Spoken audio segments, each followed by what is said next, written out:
Welcome everyone to another episode of Around the Block Talk. Today we have with us Mr. George Lanzinger.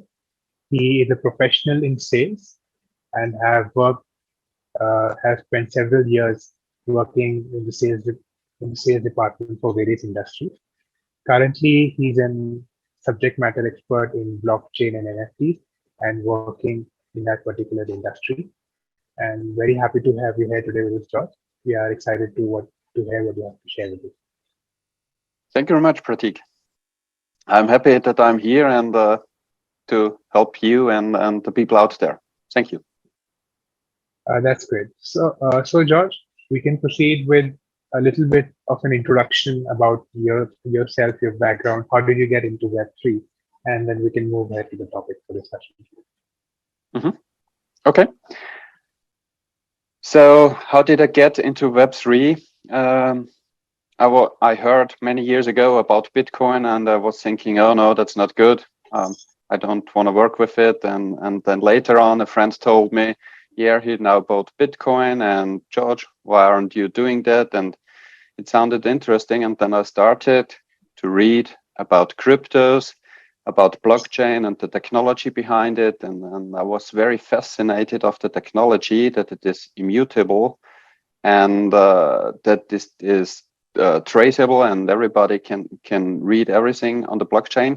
That was so interesting that I was reading a lot, learning a lot. I was watching many videos on the web, and then I got even deeper and deeper and deeper in it. And the technology, I was fascinated by the technology, and so I was buying cryptos and working on it, and that was really great. And then I started my first project. It was a track and trace project on the Ethereum blockchain, and so I came into this area of technology, and I'm still here because I think it has really a future and it will be very important for humankind. That's great to know, George. And so now moving ahead to the topic of discussion that we have today. So now Web3, within Web3, so we have many new startups, many new companies coming up, and everyone requires all kinds of different business functions. So now you're coming from a sales background. How do you see this particular business function is going to be adopted for Web3 companies, and how is it evolving? Mm-hmm. The complete Web3. So let's call it Web3. Everything together: blockchain, crypto, NFTs, and everything what is there around. Let's call it now Web3. It is still an area for freaks, and if you want to do something in this area, you need a lot of knowledge, and you have to educate yourself. You have to do courses that you can do something. If you just want to open a wallet and buy some cryptos, you will have a lot of problems. You will lose the coin. Somebody will steal them. There is a lot of fraud.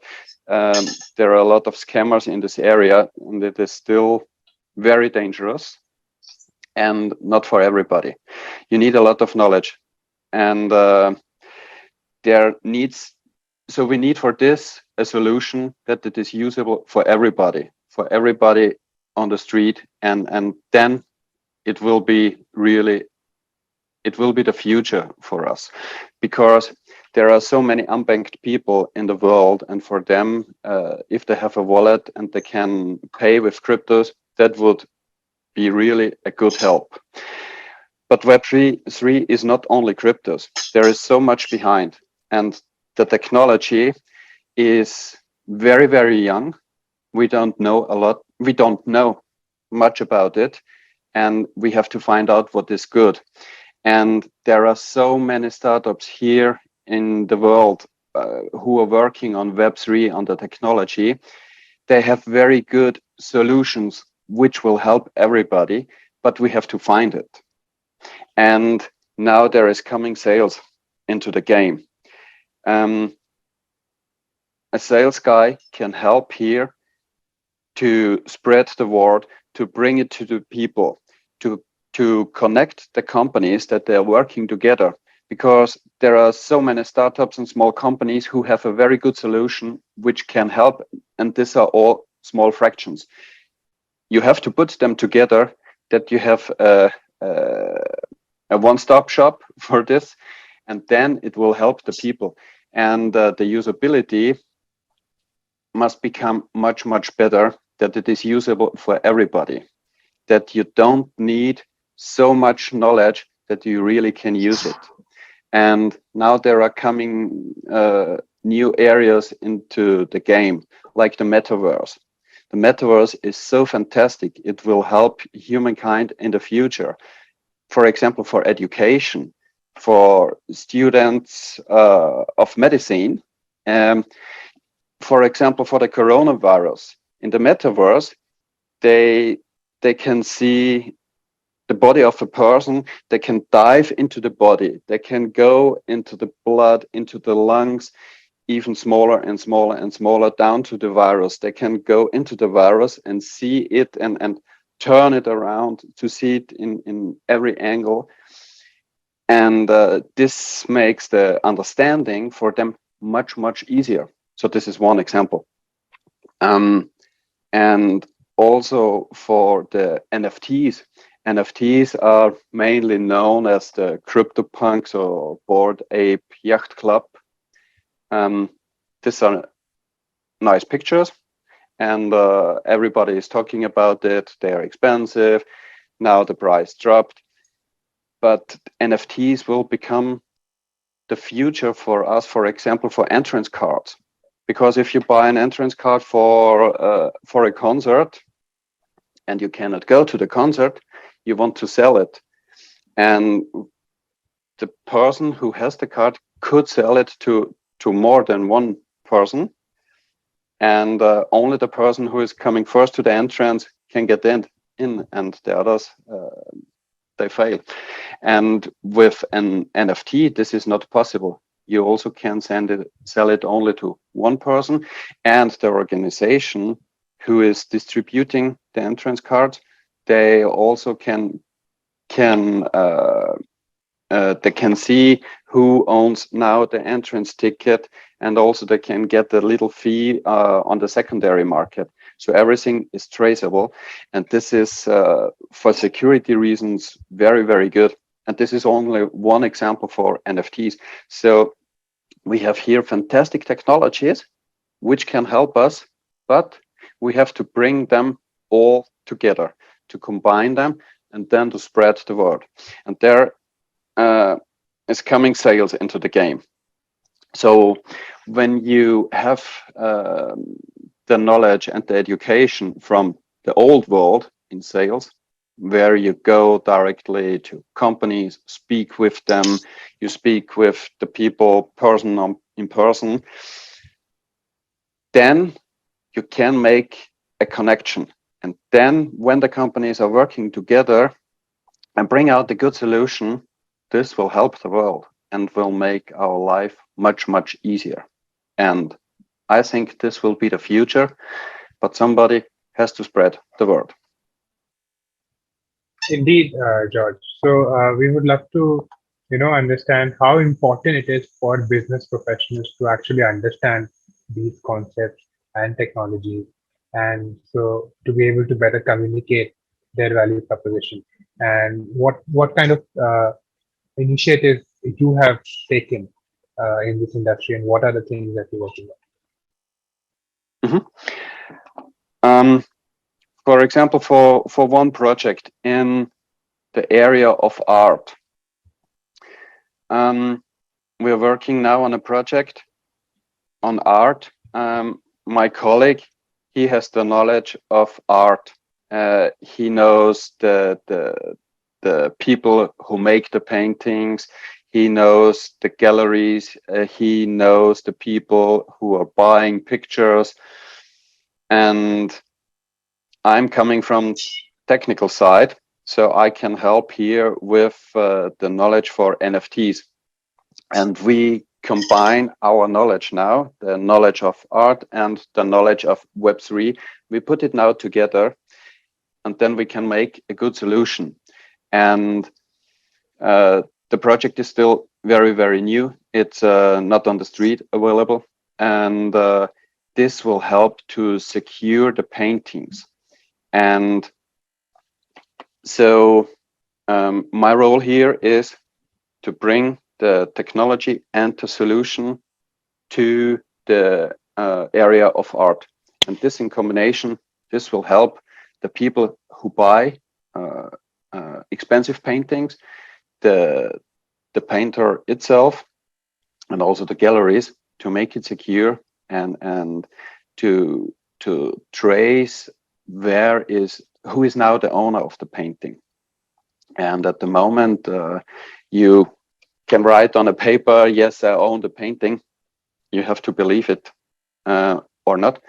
But in future, with our solution, you can track it with an NFT. Right, indeed. So also, what is the ecosystem developing back in Switzerland or Europe in general for Web3 and blockchain technology?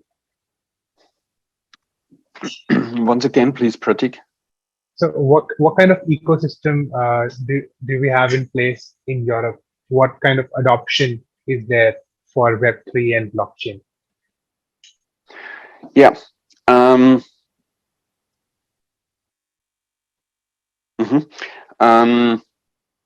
So what we are here bringing together is not only art and Web3. Web3 is mainly decentralized, and it will not work out that decentralization is the future for us. Because now in the old world, everything is centralized. The banks are centralized, for example. And when you come now with a new technology with decentralization, you cannot make a cut, forget the old world, and make everything new. The future will be the combination. You have to understand the old world and also the technology from the new world. You have to combine it, the centralization and decentralization, because, for example, in this project, somebody who wants to buy an expensive painting, he has to go to a central point where he can look up if this painting is real, if this painting exists, and the person who says he owns it, that he really owns it and it is not stolen. Then he has to go to a centralized point. This will be a website. He goes there and looks up who owns the painting. And then behind there is the technology which is decentralized. And this will solve the problem to see who owns the painting and where is it located. And you also can combine it with another technology, for example, with artificial intelligence, to make automated a price for this painting. That okay, this painting is worth, is it $10,000 or $100,000 worth? You can do this with AI. There exist already some solutions with AI for NFTs. Friends of me, they made a solution that you can see how much is the price of this NFT. For example, for a Bored Ape Yacht Club NFT, then they make a suggestion, what is the price for this NFT, that you don't buy it overpriced or you don't sell it undervalued. And there is also coming the technology of AI into the game, which also can help. For AI, you also, if you want to add AI to it, you also need a company who can do it, who can help here with a solution, because there are so many solutions already in the world for AI, but you have to find the right solution. And here are coming the sales guys into the game who can connect here the companies and bring the right solution for AI into the right to the right company for NFTs, for example. And the combination, this will help not only small islands or silos, you have to combine them. Right, indeed. So now coming to the topic of rules and regulations, and so what kind of regulations around this new technology are shaping up, and what is the extent of support there is from the government to kickstart this industry? Thank you very much for this question. The regulation will be very, very important because there are coming institutional investors into the area of crypto, and they are playing with a lot of money, and they can make it to their own game. They can raise the price of Bitcoin, they can lower the price of Bitcoin because they're coming with so much money into the game. And here you need a regulation. This is an example for cryptos. But the regulation, they have to be global. It won't help anybody if you regulate it in one country and the other countries around, they don't regulate it, because you can buy an NFT globally. And it doesn't matter if you sit in India, in USA, or in Europe. You can buy it, and the transaction is digital. So there we need a good regulation which covers the technology globally and not only in one country. In Europe is very fractional. So there are so many small countries, and every country has its own regulation, and they differ really. So the regulations here are so different. For example, Germany is far behind in Web3 technology. Switzerland is really on the front, and even the smallest country here, Liechtenstein, they have a new and very good regulation. And when countries have a good regulation for the Web3 technology, it would help if other countries just copy it and adopt it a little bit to their existing laws. You don't have to invent the wheel by new. There are regulations in Europe, in Switzerland, and in Liechtenstein. They are good, and I would suggest that other countries copy it and adopt it to their existing law. Sure, George. And so with that, George, thank you very much for coming on the show. It was a pleasure to interact with you. Thank you, Pratik. It was also a pleasure for me to be here, and thank you very much.